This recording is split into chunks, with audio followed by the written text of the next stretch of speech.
बिस्मिल्लाहिर्रहमानिर्रहीम। आज का हमारा जो टॉपिक है मैग्नेटिक डाइपोल मोमेंट का, इसमें हम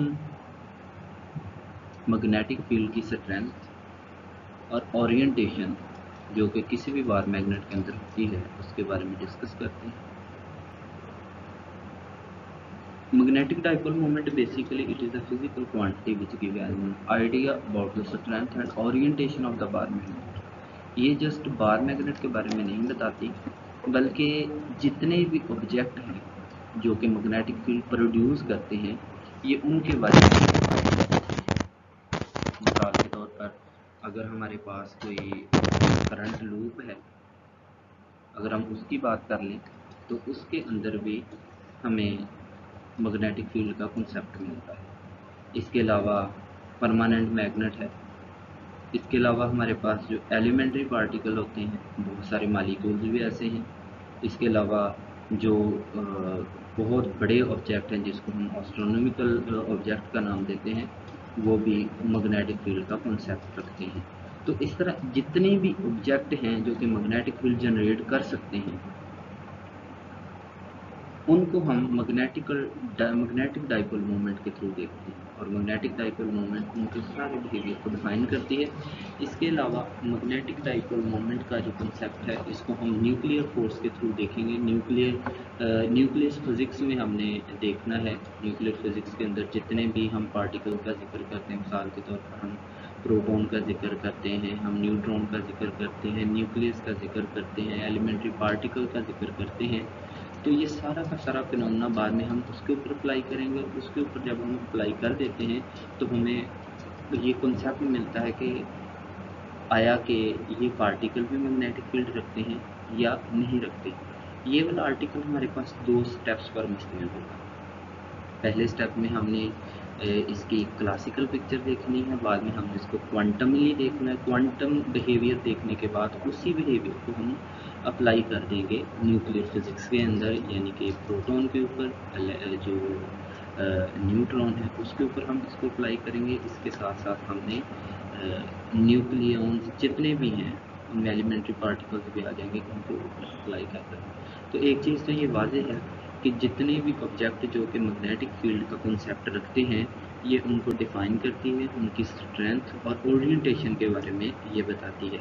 इसको हम देखेंगे करंट लूप के थ्रू कि करंट लूप किस तरह हमें मदद देती है किसी भी जो एटम है, एटम के अंदर जो पार्टिकल हैं उनकी फील्ड निकालने के लिए, या उनको एक पार्टिकल साबित करने के लिए, या फिर उनकी मैग्नेटिक फील्ड स्ट्रेंथ निकालने के लिए, या फिर उनकी ओरिएंटेशन निकालने के लिए।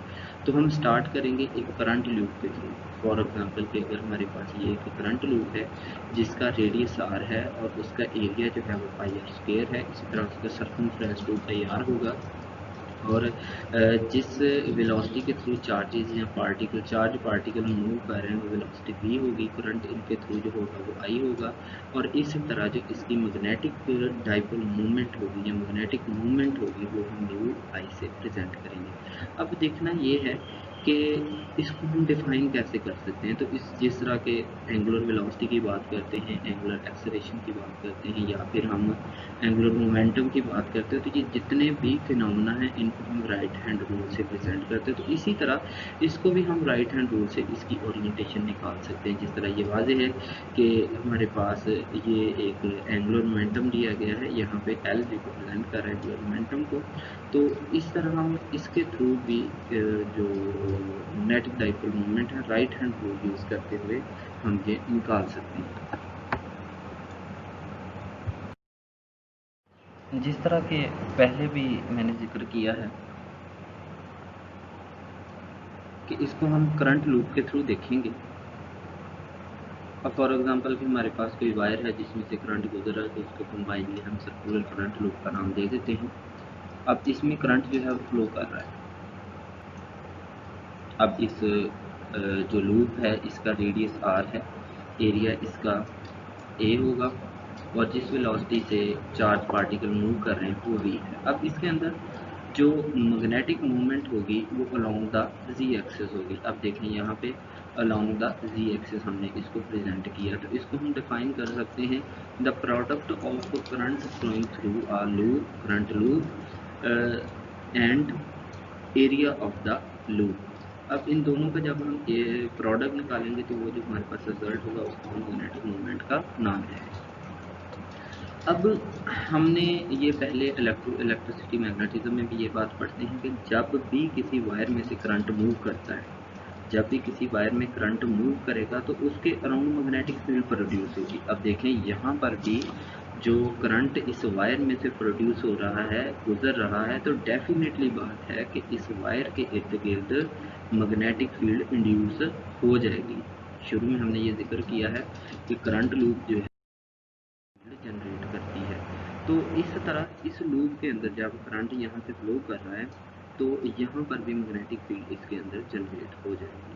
तो जब जो मैग्नेटिक फील्ड है वो एज अ मैग्नेट भी बिहेव करेगी। इस तरह हम ये कहेंगे कि जब इसमें से करंट गुजरेगा, अब करंट की डेफिनेशन की तरफ आते हैं तो करंट हमारे पास किसके इक्वल होता है, I is equal to minus E over T. Actually हम आगे बढ़ रहे हैं, इसका मैथमेटिकल वर्क निकालने की तरफ जा रहे हैं। तो करंट किसके इक्वल होता है, current I is equal to Q over T के इक्वल होता है। क्यू जो है हमारे पास चार्ज होता है, charge magnitude of the charge, और जो टी है वो टाइम होता है। अब देखें यहाँ पर जो E है,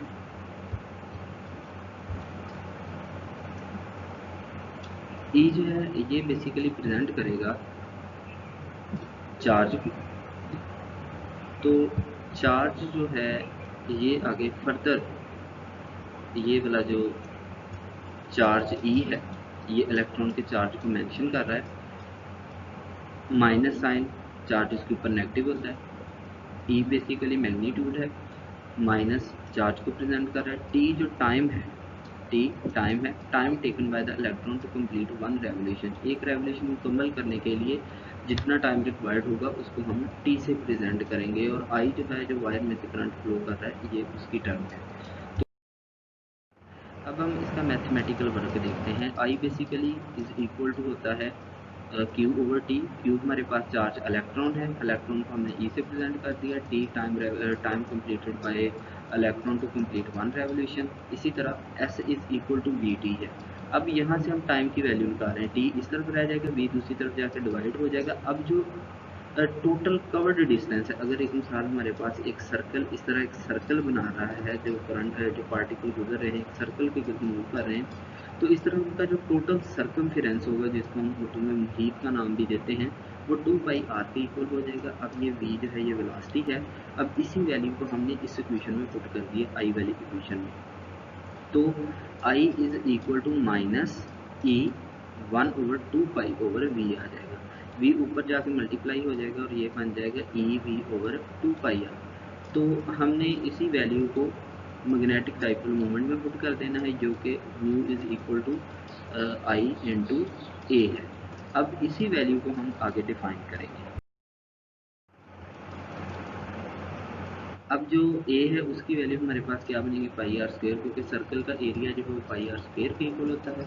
r से r कैंसिल हो जाएगा और यहाँ पर जो मैथमेटिकल वर्क करने के बाद हमें जो फिनोमेना मिलेगा वो मिलेगा EVr/2। तो यहाँ पर जो टर्म बनेगी वो बन जाएगी E माइनस EVr/2। अब हम इसको एंगुलर मोमेंटम बनाना चाहते हैं, तो ये बन जाएगा EMVr/2m। m को हमने ऊपर भी बार के मल्टीप्लाई कर दिया, नीचे इसको डिवाइड कर दिया, तो ये बन जाएगा EL/2m। L is a angular momentum, mu I is equal to minus EL/2m। ये आ गया मैग्नेटिक डाइपोल मोमेंट। एक टर्म जो है इस एंगुलर मोमेंटम की टर्म में हमने इसको प्रेजेंट कर दिया है। डिपेंड करती है, नंबर 1 है मैग्नेटिक डाइपोल मोमेंट, जो ये दो चीज़ों के ऊपर डिपेंड करती है। नंबर 1 इंट्रिंसिक चार्ज पार्टिकल और नंबर 2 है एंगुलर मोमेंटम। फार्मूले के अंदर भी हमने ये चीज़ वाज़ेह देखी है कि एक तो चार्ज है और साथ ही angular momentum. Magnetic dipole moment को जब भी हम एंगुलर मोमेंटम की टर्म में लिखते हैं तो हम ये देखते हैं कि इसका इनमें से दो चीज़ों पर है जिनके ऊपर ये डिपेंड करती है, इंट्रिंसिक एंगुलर मोमेंटम और दूसरा इसके चार्ज के इंट्रिंसिक चार्ज पार्टिकल्स और एंगुलर मोमेंटम के ऊपर ये डिपेंड करती है। तो एंगुलर मोमेंटम बेसिकली दो चीज़ों के ऊपर इसका अमल दखल है।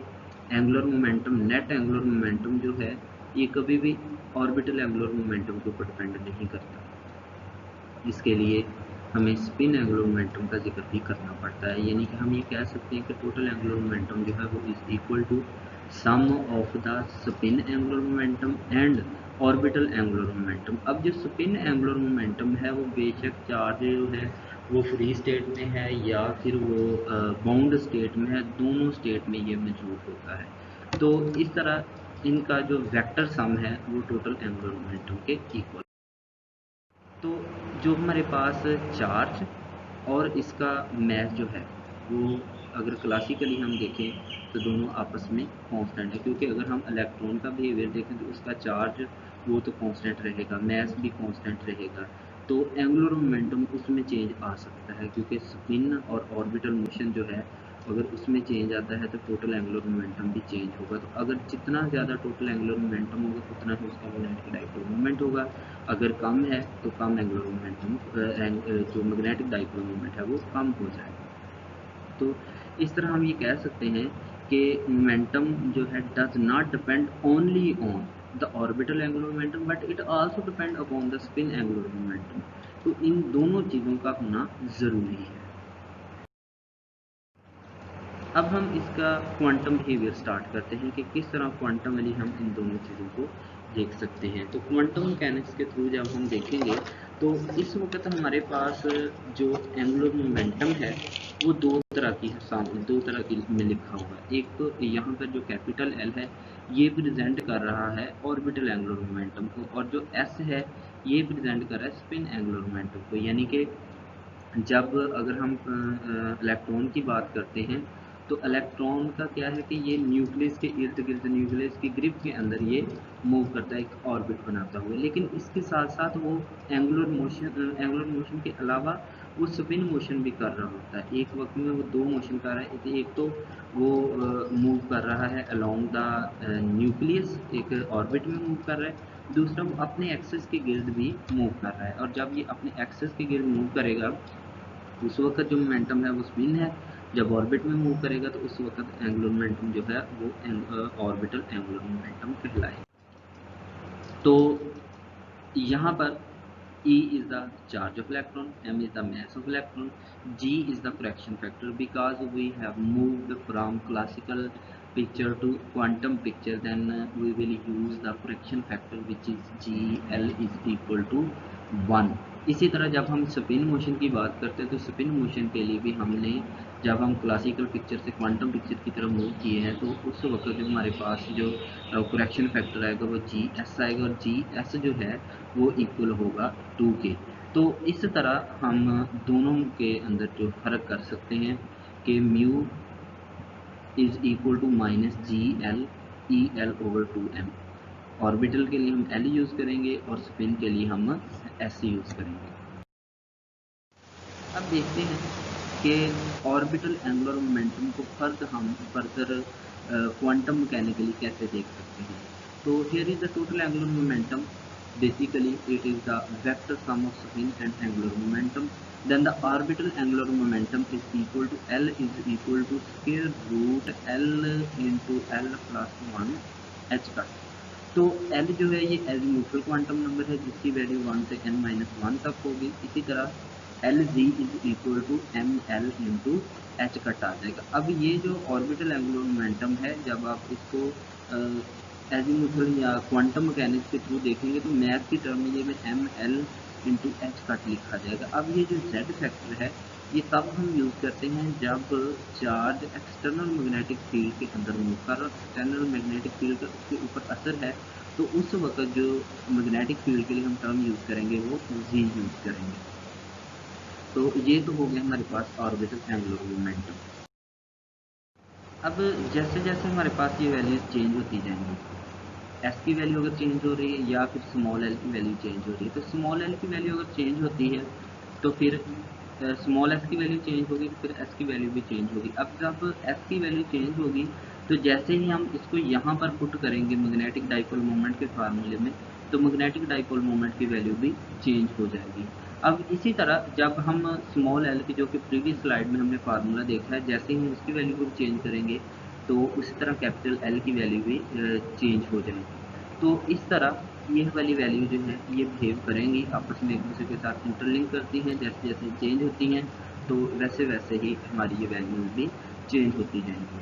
अब देखते हैं कि यहाँ पर जो ऑर्बिटल एंगुलर मोमेंटम के वजह से मैग्नेटिक डाइपोल मोमेंट की वैल्यू आ रही है, वो magnetic dipole moment will be equal to minus G small L E capital L over 2m। G is a correction factor which is having value 1।